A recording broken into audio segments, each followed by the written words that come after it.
So good morning guys. तो चलिए start करते हैं आज के यानी कि 25 फरवरी के इंपॉर्टेंट करंट अफेयर्स को। तो इस प्रश्न में आपसे पूछ रहे हैं कि अभी पाकिस्तान के नए प्रधानमंत्री कौन होंगे। तो आंसर होगा शहबाज शरीफ। तो अब शहबाज शरीफ का नाम आपको याद रखना है जो कि पाकिस्तान के नए प्रधानमंत्री होंगे। क्या नाम है? शहबाज शरीफ, जो बिल्कुल नहीं है शरीफ। ये नवाज शरीफ के छोटे भाई हैं। और यहाँ पे राष्ट्रपति कौन होंगे? प्रेसिडेंट आसिफ अली जरदारी। इनका नाम भी याद रखना। तो ये पाकिस्तान से 2 अपॉइंटमेंट हमारे पास निकल के आ रहे हैं।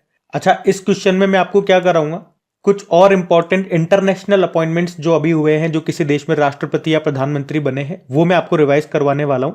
बिल्कुल ध्यान से सुनना।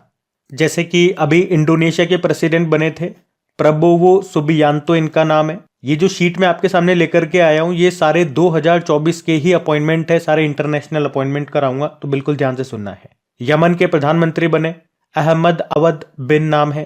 अल सल्वाडोर के प्रेसिडेंट बने नयाब बुकेले नाम है। कजाकिस्तान के नए प्रधानमंत्री बने ओल्जास बेक्टेनोव, इनका नाम है। फिनलैंड के प्रेसिडेंट बने अलेक्जेंडर स्टब नाम है। कोमोरोस के प्रेसिडेंट बने अजाली असोमानी।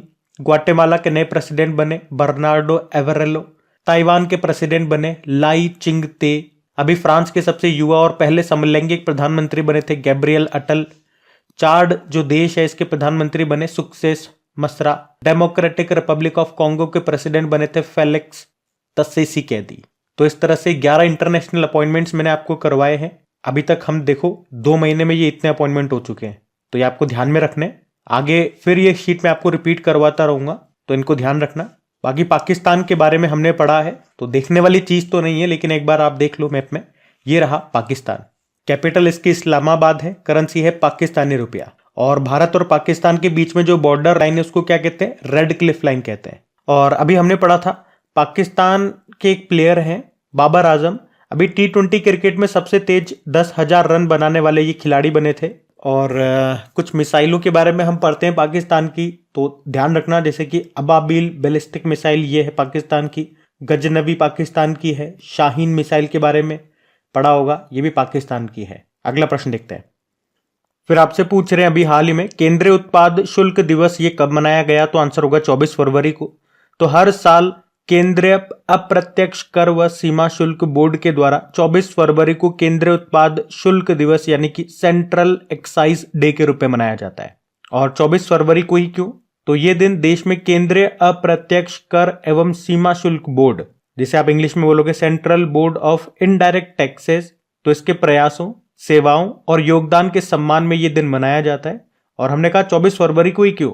तो केंद्रीय उत्पाद शुल्क और नमक अधिनियम कानून की स्थापना के उपलक्ष्य में, जिसे 24 फरवरी 1944 को पारित किया गया था, इसीलिए आप इसे 24 फरवरी को मना रहे हैं। और आपको याद होगा पिछले साल जो हमारे CBIC के नए अध्यक्ष बने थे, central board of indirect taxes के नए अध्यक्ष बने थे, उनका नाम है संजय कुमार अग्रवाल। वैसे CBDT के हेड कौन है? Central board of direct taxes के नितिन गुप्ता है। तो इनडायरेक्ट टैक्सेस के तो कौन है? संजय कुमार अग्रवाल। और डायरेक्ट टैक्सेस के कौन है? नितिन गुप्ता। ऐसे साथ में याद रखना, आपको याद रहेगा। अब इंपॉर्टेंट डे वाला क्वेश्चन है।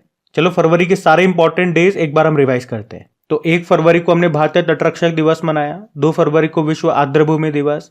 4 फरवरी को अंतर्राष्ट्रीय मानव बंधुत्व दिवस। 4 फरवरी को वर्ल्ड कैंसर डे। 6 फरवरी को सेफर इंटरनेट डे। 10 फरवरी को विश्व दलहन दिवस। 11 फरवरी को वर्ल्ड यूनानी डे। 12 फरवरी को राष्ट्रीय उत्पादकता दिवस।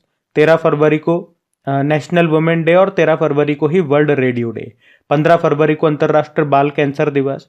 15 फरवरी को विश्व मानव विज्ञान दिवस। 17 फरवरी को अभी वैश्विक पर्यटन लचीलापन दिवस मनाया। और 18 फरवरी को हमने विश्व व्हेल दिवस मनाया।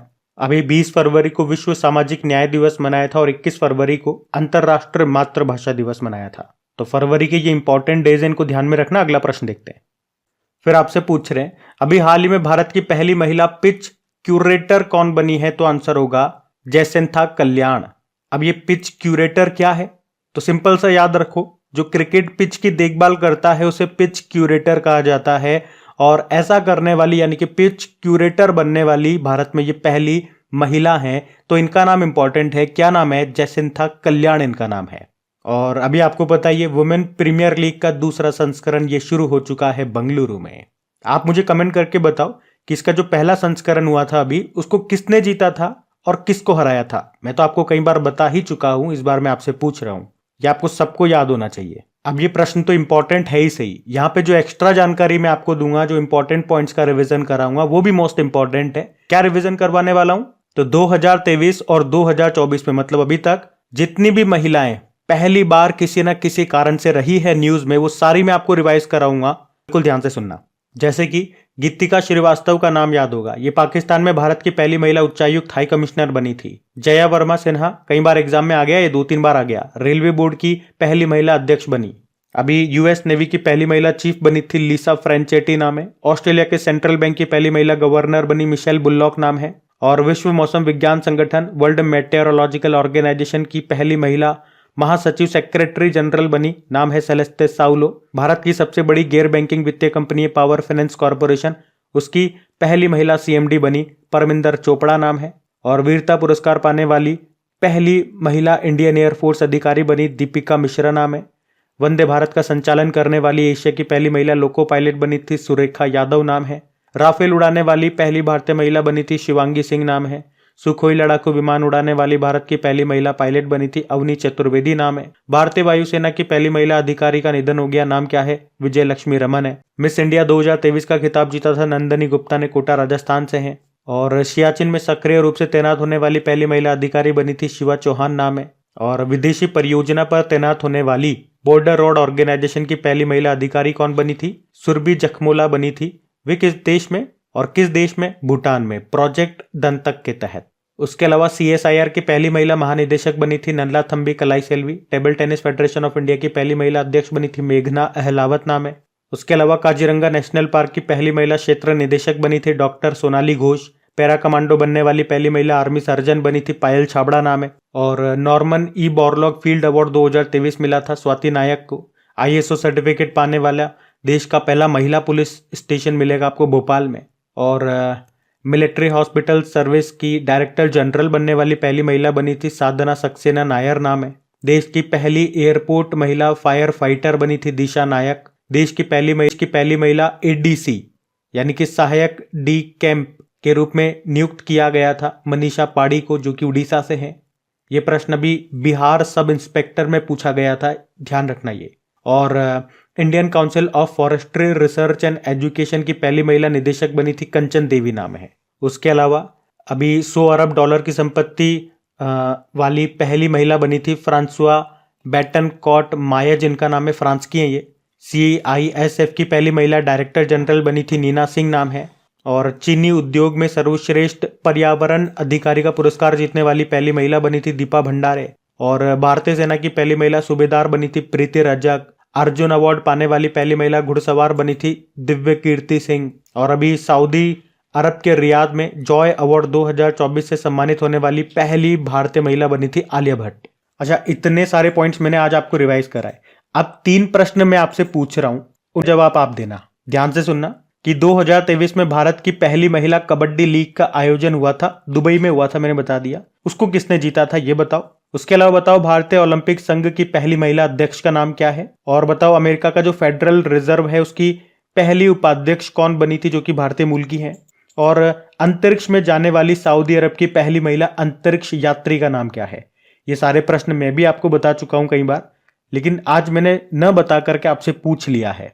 तो पुराने स्टूडेंट्स तो आंसर कर देंगे अगर आप रेगुलर रहते हो तो, लेकिन अगर कोई नए स्टूडेंट्स इस वीडियो को देख रहे हैं हमारे क्रैक एग्जाम चैनल पे, तो उन्हें भी पता लगे कि हम जो पुराने करंट अफेयर्स का रिवीजन करवाते हैं, इतना सारा रिवीजन आपको देते हैं, वो भी इतने कम टाइम पे, कि पूरे यूट्यूब में इतने कम टाइम पे इतना सारा रिवीजन आपको कोई नहीं देगा।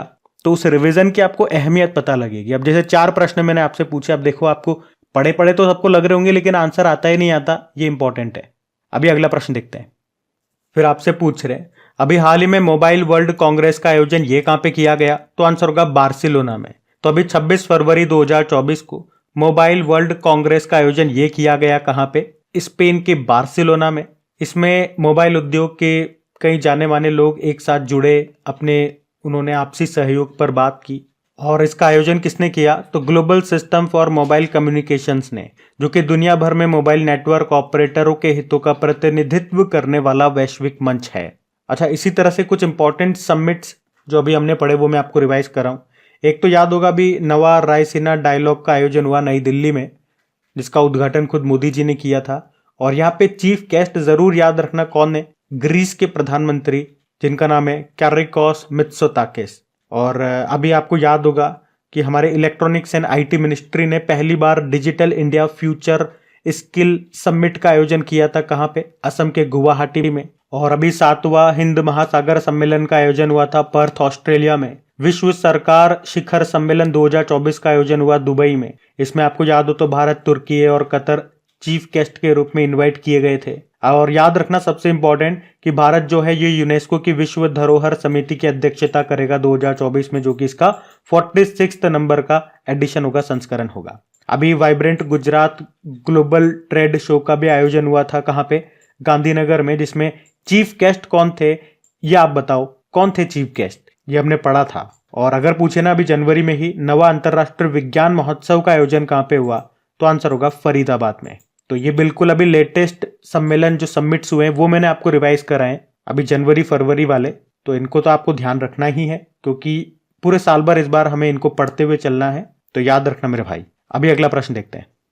फिर आपसे पूछ रहे हैं, अभी हाल ही में प्रधानमंत्री नरेंद्र मोदी ने उत्तर प्रदेश के किस जिले में संत रविदास की प्रतिमा का अनावरण किया, तो आंसर होगा वाराणसी। तो अभी 23 फरवरी 2024 को प्रधानमंत्री नरेंद्र मोदी उत्तर प्रदेश के वाराणसी के दौरे पर थे और उसी दौरान उन्होंने वाराणसी के सीर गोवर्धन में संत रविदास की 647वीं जयंती पर उनके एक स्टेचू का अनावरण किया, उद्घाटन किया। इस स्टेचू की हाइट कितनी है? 25 फुट है। अच्छा, इसी के साथ उन्होंने वहीं पे संत रविदास म्यूजियम की भी आधारशिला रखी है, फाउंडेशन स्टोन रखा।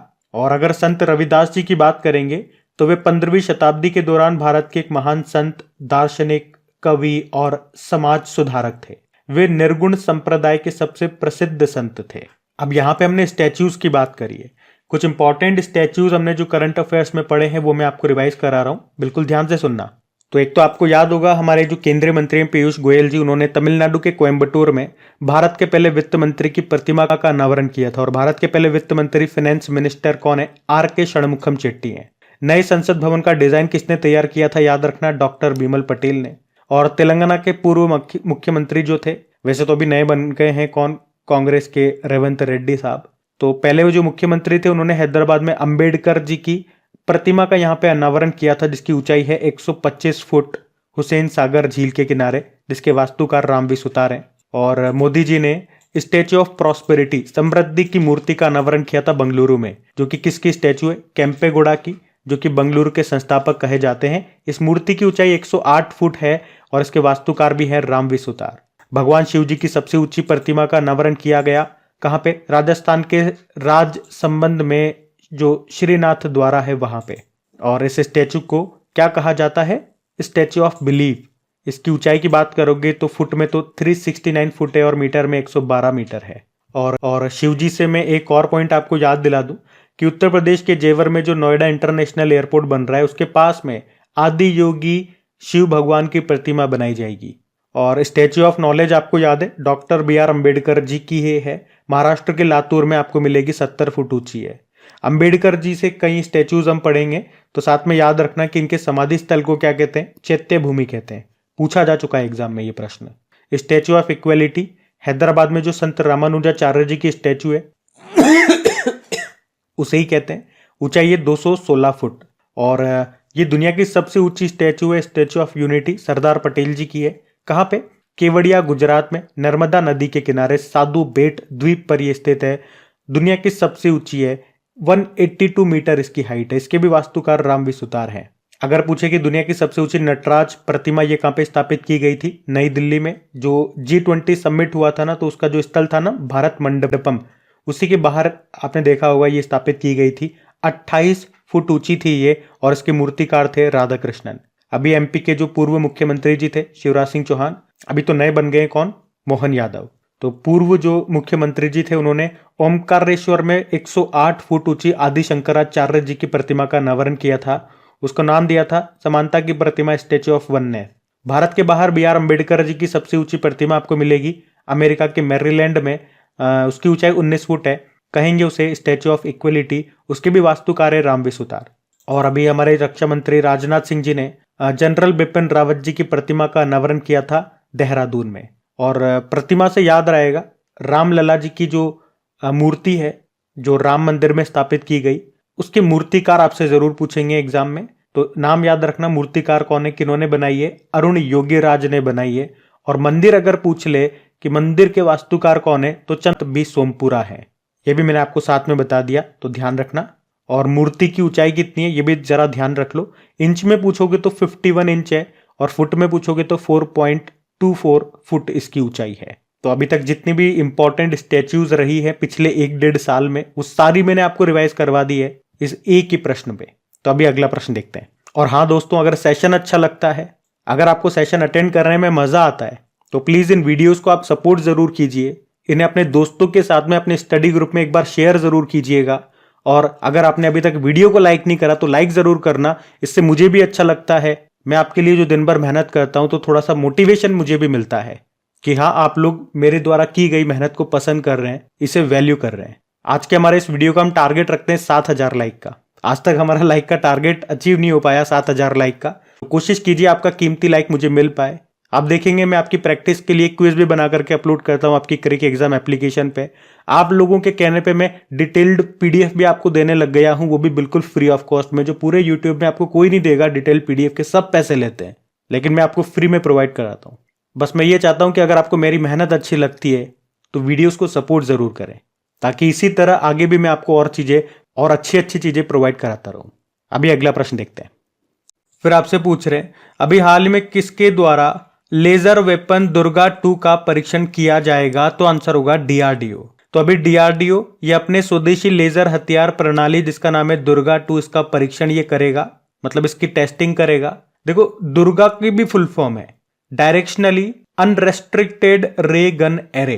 तो ये लेजर रे हथियार, ये दुश्मन की बैलिस्टिक मिसाइल हो या फिर उसका फाइटर जेट हो, ये सबको मार सकता है। ऐसा कहा जा रहा है कि ये लेजर ही भविष्य के हथियार होंगे। कई देशों के पास ये हैं और अब भारत भी इस पे काम कर रहा है। आपने कई बार मूवीज वगैरह में देखा होगा या वीडियो गेम वगैरह आप लोग खेलते होंगे तो वहां पे देखा होगा, लेजर लाइट निकलती है और वो सामने आने वाली कोई भी वस्तु को काट देती है या फोड़ देती है, क्योंकि वो इतनी ज्यादा इंटेंस होती है। इंटेंस मतलब बहुत ज्यादा ताकतवर होती है वो। और भारत ने कहा कि वो इसे जमीन, समंदर और हवाई प्लेटफॉर्म पर तैनात करेगा। आपको याद होगा कि अभी हमने रशिया से S-400 एंटी मिसाइल सिस्टम को खरीदा था और उसका नाम हमने क्या रखा था, बता सकते हो? सुदर्शन उसका नाम रखा था। अच्छा, यूं बताओ कि भारत सबसे पहले किसे ब्रह्मोस मिसाइल बेच रहा है? तो फिलीपींस को। वैसे भारत और रशिया ने मिलकर के इसको बनाया था, लेकिन सबसे पहले हम किस देश को बेच रहे हैं ये पूछेंगे तो फिलीपींस, और उसके बाद इंडोनेशिया। और अगर आपसे पूछे ना कि किस मिसाइल परीक्षण के बाद भारत एक साथ 4 लक्ष्य भेदने की क्षमता वाला पहला देश बन गया, तो आंसर होगा आकाश मिसाइल, जिसको बनाया डीआरडीओ ने और उसकी रेंज है 25 किलोमीटर। और अगर पूछे कि अपतटीय पोत से इलेक्ट्रोमैग्नेटिक रेल गन लॉन्च करने वाला पहला देश कौन सा बना था, तो आंसर होगा जापान। अच्छा, यूं बताओ विश्व का पहला मिथेन संचालित रॉकेट जूके 2 को किसने लॉन्च किया था? तो आंसर होगा चाइना ने। और विभव क्या है? ये भारतीय सेना में शामिल स्वदेशी निर्मित स्वनिष्क्रिय एंटी टैंक माइंस है, जिसको डीआरडीओ ने बनाया था। देखो, डीआरडीओ की बात करते हैं तो defence research and development organisation full form होती है। स्थापना होती है 1958 में। हेडक्वार्टर नई दिल्ली में है। अध्यक्ष कौन है? समीर वी कामत है। और इसका मोटो होता है strength origin is in knowledge. ध्यान रखना। अगला प्रश्न देखते हैं। फिर आपसे पूछ रहे हैं, भारत का सबसे बड़ा हरित हाइड्रोजन उत्पादन केंद्र ये कहां पे स्थापित किया जाएगा? तो आंसर होगा विशाखापत्तनम में। तो एनटीपीसी ग्रीन एनर्जी लिमिटेड के द्वारा आंध्र प्रदेश के विशाखापत्तनम में भारत का सबसे बड़ा ग्रीन हाइड्रोजन उत्पादन केंद्र ये स्थापित होगा। ग्रीन हाइड्रोजन ये इतना इंपॉर्टेंट क्यों है? क्योंकि देखो, जब हाइड्रोजन को जलाया जाता है तो ये वेस्ट के रूप में केवल पानी छोड़ता है, मतलब कोई भी हानिकारक गैसेस का उत्सर्जन नहीं होता, इसलिए ये इंपॉर्टेंट है। इसलिए कई बार आपने इसके बारे में पढ़ा होगा। तो इस केंद्र को स्थापित करने का मुख्य उद्देश्य भी यही है, भारत को ऊर्जा के क्षेत्र में आत्मनिर्भर बनाना। और वैसे हमारे पूरे तरह से एनर्जी इंडिपेंडेंट होने का, ऊर्जा स्वतंत्र होने का लक्ष्य क्या है? 2047 है। और जीरो कार्बन उत्सर्जन का हमारा लक्ष्य 2070 का है। ये आपको याद होगा ही सही। क्या आपको ये याद है अभी 2023 में ग्रीन हाइड्रोजन पर अंतरराष्ट्रीय सम्मेलन का आयोजन कहां पे हुआ था? नई दिल्ली में। और भारत का पहला शुद्ध हरित hydrogen plant, pure green hydrogen plant, ये कहां पे शुरू हुआ? असम में। भारत का पहला बायोमास आधारित हाइड्रोजन प्लांट ये स्थापित किया गया मध्य प्रदेश के खंडवा जिले में। और हाइड्रोजन संचालित ट्रेन शुरू करने वाला एशिया का पहला देश कौन सा बना? चाइना बना, जबकि पूरी दुनिया का पहला देश बना था जर्मनी। और आपको ये भी याद रखना है, भारत की पहली हाइड्रोजन से चलने वाली ट्रेन ये कहाँ पे चलेगी? ये हरियाणा के जिंद जिले से चलेगी। बाकी विशाखापत्तनम से क्या याद आ रहा है? अभी एक लेटेस्ट ही आपको मिलिट्री एक्सरसाइज याद आएगा जिसका आयोजन विशाखापत्तनम में हुआ। मैं बात कर रहा हूँ मिलान एक्सरसाइज की। और यूं बताओ कि हाइड्रोजन से चलने वाली भारत की पहली कार का नाम क्या है? मिराई है, ये टोयोटा की थी। और यूं बताओ, भारत का पहला hydrogen internal combustion engine truck किसने बनाया? रिलायंस ने। और अगर आपसे पूछे कि भारत अपनी पहली अपशिष्ट से हाइड्रोजन परियोजना ये कहाँ पे स्थापित करेगा, तो आंसर होगा पुणे में। और आपको याद हो तो हमने पढ़ा था साउथ कोरिया ने दुनिया का सबसे बड़ा hydrogen fuel cell power plant का उद्घाटन किया था साउथ कोरिया में। और हाइड्रोजन से संबंधित एक दिवस भी मनाते हैं हम, विश्व हाइड्रोजन और ईंधन सेल दिवस। 8 अक्टूबर आंसर होगा। अच्छा, वैसे 8 अक्टूबर से क्या याद आता है? हमारा वायुसेना दिवस, ये भी 8 अक्टूबर का ही होता है। हाइड्रोजन के खोजकर्ता का नाम क्या है? हेनरी कैवेंडिश है। और हाइड्रोजन के कितने आइसोटॉप्स यानी कि समस्थानिक होते हैं? 3 होते हैं। आइसोटॉप्स का मतलब क्या होता है? परमाणु संख्या का समान होना पर परमाणु भार अलग अलग हो, तो उसे आइसोटॉप्स कहा जाता है। जैसे कि इसके 3 आइसोटॉप्स हैं, जैसे कि 1H1 जिसे आप प्रोटियम कहते हो, 1H2 ड्यूटेरियम कहा जाता है, 1H3 ट्राइटियम कहा जाता है। अब आपसे एक प्रश्न मैं पूछूंगा, इतनी सारी जानकारी मैंने आपको दे दी, आप मुझे बताओ देश का पहला हाइड्रोजन ईंधन उद्योग ये कहां पे स्थापित किया गया? उत्तर आपको कमेंट करना है कमेंट बॉक्स में। हम अगला प्रश्न देखते हैं। फिर आपसे पूछ रहे हैं, हाल ही में घरेलू क्रिकेट में एक ओवर में 6 छक्के लगाने वाले तीसरे क्रिकेटर कौन बने हैं? तो आंसर होगा वामसी कृष्णा। तो वामसी कृष्णा वे आंध्र प्रदेश के बल्लेबाज हैं जिन्होंने अभी सीके नायडू ट्रॉफी में एक ओवर में 6 छक्के लगा दिए, और इस तरह से वो घरेलू क्रिकेट में ये कारनामा करने वाले तीसरे भारतीय बन गए हैं। अब ये तीसरे भारतीय बने ऐसा कारनामा करने वाले, तो आप पूछोगे पहले और दूसरे कौन है? तो रवि शास्त्री ने ऐसा किया था 1985 में सबसे पहले। उसके बाद अभी ऋतुराज गायकवाड़ ऐसा करने वाले दूसरे भारतीय बने थे, अभी कब? 2022 में ही। अच्छा, वैसे इंटरनेशनल क्रिकेट में भी ऐसा कारनामा हमारे एक भारतीय प्लेयर कर चुके हैं, वो एकमात्र भारतीय हैं ऐसा करने वाले इंटरनेशनल क्रिकेट में। मैं बात कर रहा हूँ युवराज सिंह की। 6 गेंदों पे 6 छक्के लगाए थे उन्होंने। और आपको याद होगा भी South Asian football federation women's under 19 championship में भारत और बांग्लादेश संयुक्त रूप से विजेता रहे थे। तन्मय अग्रवाल का नाम आपने पढ़ा होगा, सबसे तेज ट्रिपल सेंचुरी का वर्ल्ड रिकॉर्ड बनाया था इन्होंने। अच्छा, दीपक चाहर ने अपना स्पोर्ट ब्रांड लॉन्च किया था, किस नाम से? D9 sports. और अभी मेंस अंडर 19 वर्ल्ड कप 2024 जो हुआ उसको ऑस्ट्रेलिया ने जीता था भारत को हरा करके। तो ये पॉइंट्स भी ध्यान में रखना। अगला प्रश्न देखते हैं। फिर आपसे पूछ रहे, अभी हाल ही में बुद्ध और उनके 2 शिष्यों के अवशेष 26 दिनों की प्रदर्शनी के लिए किस देश में पहुंचे? तो आंसर होगा थाईलैंड। तभी भगवान बुद्ध और उनके शिष्यों के अवशेष 26 दिनों की प्रदर्शनी के लिए वहां पे एग्जीबिशन है, उसके लिए थाईलैंड की कैपिटल बैंकॉक पहुंच गए हैं। भगवान बुद्ध को तो आप सभी जानते हैं, और उनके जो 2 शिष्य हैं उनके नाम है अरहत सारिपुत्र और अरहत मोदगल्यायन। तो इनके अवशेष वहां पे पहुंचाए गए हैं। तो इन पवित्र अवशेषों के लिए भारत और थाईलैंड के बीच में समझौता हुआ था। थाईलैंड के बारे में आप सभी जानते हैं, capital Bangkok sorry, capital Bangkok है, करेंसी है थाई बहत। प्रधानमंत्री अभी नए बने थे, श्रेथा थाविसेन नाम है। आप मुझे बताएंगे भारत और थाईलैंड के बीच में कौन कौन सी एक्सरसाइज होती है? चलो मैं ही बता देता हूं। तो मैत्री एक्सरसाइज हम थाईलैंड के साथ करते हैं, और अभी एक नई एक्सरसाइज हमने इसके साथ करना शुरू किया अभी 2024 में ही, उसका नाम है अयुध्या। बाकी देखो, भगवान बुद्ध से संबंधित कुछ प्रश्न मैं आपको बताता हूं, जैसे कि भगवान बुद्ध का जन्म कहाँ हुआ था? लुम्बिनी नेपाल में। इन्हें लाइट ऑफ एशिया के नाम से भी जानते हैं, ये प्रश्न एग्जाम में पूछा गया था, ध्यान में रखना। इनके बचपन का नाम सिद्धार्थ है, माँ का नाम माया देवी है, पत्नी का नाम यशोधरा है। और सिद्धार्थ के ग्रह त्याग को क्या कहते हैं? मतलब भगवान बुद्ध के ग्रह त्याग को क्या कहते हैं? महाभिनिष्क्रमण कहते हैं। और इनके जो मृत्यु की घटना है उसको क्या कहा जाता है? महापरिनिर्वाण कहा जाता है, जो कि कहाँ पे हुआ था? कुशीनगर में। इनका पहला उपदेश क्या कहलाता है? धम्म चक्र प्रवर्तन, जो कि इन्होंने कहां पे दिया था? सारनाथ यूपी में।